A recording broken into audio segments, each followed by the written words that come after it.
میرے آقا ایک مرتبہ مسجد نبوی کے اندر داخل ہوئے تو کیا دیکھتے ہیں کہ ایک نوجوان ایک کونے میں بیٹھ کر اللہ رب العزت کی بارگاہ میں دعا کر رہا ہے، التجا کر رہا ہے۔ سنیے گا ذرا وہ دعا کیسے کر رہا ہے۔ آج ہمارا بھی انداز ہے دعا مانگنے کا جو سب کو نظر آتا ہے، لیکن اس بندے نے جو دعا مانگی، دعا اس نے رب سے مانگی، اور اس کی دعا کی زیارت محمد مصطفیٰ نے کی۔ وہ دعا کیا کر رہا ہے؟ وہ کہہ رہا ہے اللہم انی اسألک بانک انت اللہ۔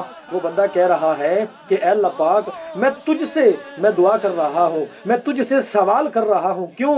کیونکہ تو میرا اللہ ہے، کیونکہ تو میرا اللہ ہے تو میں تجھ سے ہی مانگوں گا، کیونکہ تو میرا رب ہے، کیونکہ تو مجھے عطا کرنے والا ہے، مجھے کھانا دینے والا رب کائنات تیری ہی ذات ہے، مجھے پینے دینے والا رب کائنات تیری ہی ذات ہے۔ اے اللہ میں تجھ سے نہیں دعا مانگوں گا، تجھ سے سوال نہیں کروں گا تو پھر کس سے کروں گا؟ اے اللہ پاک تو مجھے معاف فرما دے۔ میرے آقا مسکرائے، اور میرے آقا نے مسکراتے ہوئے صحابہ کرام کو حکم دیا کہ جاؤ اس بندے کو اٹھاؤ اور اسے بولو کہ اللہ پاک نے تیری اس دعا کو قبول بھی کر لیا ہے اور تجھے معاف بھی فرما دیا ہے۔ اللہ اکبر، اللہ اکبر۔